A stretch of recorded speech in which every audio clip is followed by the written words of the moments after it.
सना सुबहाना पढ़ने के बाद जब हम ताउज़ पढ़ते हैं, यानी कि हम अल्लाह ताला से शैतान की पनाह मांगते हैं, तो देखिए जो शैतान है ना, वो कभी भी शैतानी शक्ल में हमारे सामने नहीं आता। वो मुख्तलिफ़ चीज़ों की शक्ल में, मुख्तलिफ़ इंसानों की शक्ल में या मुख्तलिफ़ ख्वाहिशात की सूरत में हमारे सामने आता है और हमें वर्गलाता है।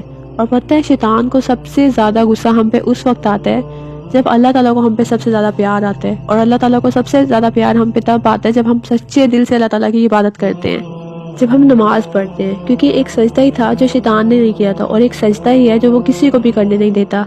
जैसे हमने अजान के टॉपिक में बात की थी ना, कि रसूलुल्लाह सल्लल्लाहु अलैहि वसल्लम ने फरमाया कि जैसे ही अजान की आवाज़ शुरू होती है तो शैतान वहाँ से भाग जाता है। यानी कि उसे अल्लाह ताला के कलाम से इतनी नफरत है, और जैसे ही अजान की आवाज़ रुकती है या अजान के दौरान चंद अल्फाज का वक्फा आता है तो शैतान फ़ौरन से इंसान की तरफ भागता आता है, और फिर वो इंसान के दिल में तरह तरह के वसवसे डालता है, और इंसान को दुनिया के वो सारे काम याद करवाता है जो उसे कई सालों से भूले हुए होते हैं, ताकि इंसान फिर से उन कामों में लग जाए और नमाज में उसका ध्यान बढ़ जाए। लेकिन जब इंसान फिर भी नमाज नहीं छोड़ता तो शैतान नमाज के दौरान उसकी और अल्लाह ताला की गुफ्तगू में खलल डालने की कोशिश करता है। आपके साथ बहुत दफ़ा ऐसा हुआ होगा कि आप नमाज पढ़ते हुए ये भूल जाते हैं कि आप कौन सी सूरत पे थे या कौन सी नफल पे थे।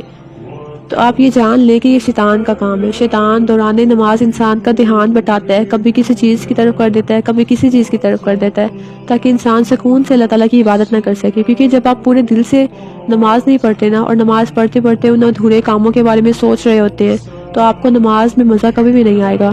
जब आप यही भूल जाएंगे कि आप किस रक्त पे थे, तो आपको ये कैसे याद रहेगा कि आप अल्लाह ताला से कौन सी बात कर रहे थे। जब आपको यही नहीं याद रहेगा कि आप अल्लाह ताला से क्या मांग रहे थे, और जब आप ऐसा करेंगे तो अल्लाह ताला को भी यही लगेगा ना कि आप उस चीज़ के बारे में सीरियस नहीं है, या आपको वो चीज़ चाहिए नहीं है। जैसे रसूलुल्लाह सल्लल्लाहु अलैहि वसल्लम ने फरमाया था कि जो शख्स नमाज को ऐसे पढ़ता है जैसे ये कोई खेल हो, तो फरिश्ते उसकी नमाज आखिर में उसके मुंह पर मारते हैं, और वो अल्लाह ताला की बारगाह में उसे लेकर ही नहीं जाते। इसलिए आपके जो नमाज के दौरान आपको वसवसे आते हैं ना, उन वसवसों को हमने कंट्रोल करना है, और उन वसवसों पे हमारा इख्तियार है। इंसान का माइंड हमेशा इंसान के कंट्रोल में रहता है। आप जैसे उसे ट्रेन करेंगे वो वैसे ही काम करेगा। अगर आप उसे समझा देंगे ना कि नमाज के वक्त सिर्फ हमने नमाज पढ़नी है, तो वो सिर्फ नमाज ही पढ़ेगा। हमारा जो नफ्स है ना, हमने उसका गुलाम नहीं बनना, हमने अपने नफ्स को अपना गुलाम बनाना है। आप उसे फैसला ना करने दें कि आपने कब, कहाँ और क्या सोचना है, बल्कि आप खुद फैसला करें कि आपने कब क्या सोचना है। आप उसे हुकूमत ना करने दें, बल्कि आप उस पे हुकूमत करें। और जब आप उसे ये बात समझा देंगे ना कि आपने उसके मुताबिक नहीं बल्कि उसने आपके मुताबिक चलना है, तो वो कभी भी आपकी नमाज में वसवसे नहीं डालेगा। अल्लाह ताला कुरान पाक में फरमाते हैं कि शैतान साथी बन जाए तो बहुत ही बुरा साथी है। लेकिन अल्लाह ताला ने पहले ही हम पर शैतान की हकीकत खोल दी है। अल्लाह ताला इस आयत में दो चीज़ें फरमा रहे हैं कि पहली ये कि शैतान को अल्लाह ने सबसे पहले आपका साथी कहा है, यानी कि शैतान हमेशा आपकी खैर ख्वाह के रूप में आपके सामने आता है। शैतान हमेशा आपके दिल को उन चीज़ों की तरफ मोड़ने की कोशिश करता है जो अल्लाह ताला ने मना की हुई होती है। जैसे नमाज के वक्त शैतान आपके दिल में वसवसे डालता है कि पहले फलां काम कर लो, अगर ना किया तो बहुत नुकसान हो जाएगा, नमाज में तो भी बहुत वक्त है, तो वो बाद में पढ़ लेना।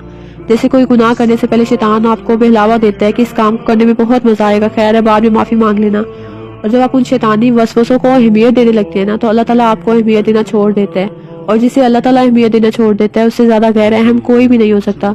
तो आप शैतान को खुद पर हावी ना होने दें। जब आप शैतान को खुद पर हावी कर लेते हैं ना, तो शैतान आपसे जुड़ी हर चीज़ पर हावी हो जाता है, और जिस पर शैतान हावी हो जाता है ना, उससे ज़्यादा कमज़ोर और बेयारो मददगार कोई भी नहीं होता।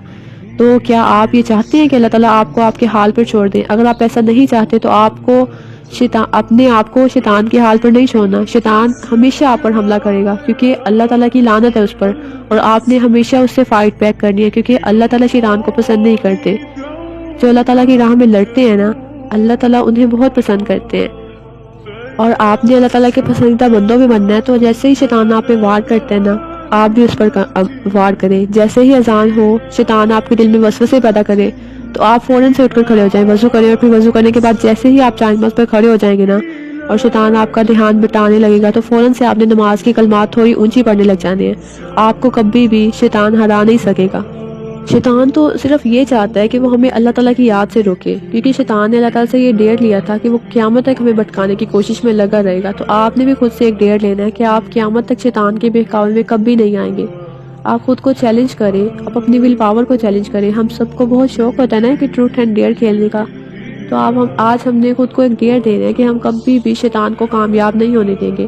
اور مزے کی بات پتہ ہے کیا کہ ہمارے اس ڈیئر میں اللہ تعالیٰ بھی ہمارے ساتھ ہے، ہمارے ساتھ سب طاقتوں کی سب سے بڑی طاقت موجود ہے، ہمارے ساتھ وہ پاور ہے جسے کبھی بھی کوئی ہرا نہیں سکتا، اور جس کے ساتھ اللہ تعالیٰ ہوتے ہیں نا وہ کبھی بھی ہار نہیں سکتا۔ اس لیے ہم نماز میں اللہ کے حوالے سے شیطان سے پناہ مانگتے ہیں تاکہ اللہ ہمارے اس ڈیئر میں ہمارے ساتھ کھڑا ہو اور پھر ہم مل کر شیطان کو ہرا سکیں۔ نماز ٹیم کی طرح ہوتی ہے، جب آپ اللہ تعالیٰ کے ساتھ ٹیم اپ کر لیتے ہیں نا تو شیطان اکیلا رہ جاتا ہے اور پھر کوئی بھی آپ کو جیتنے سے نہیں روک سکتا۔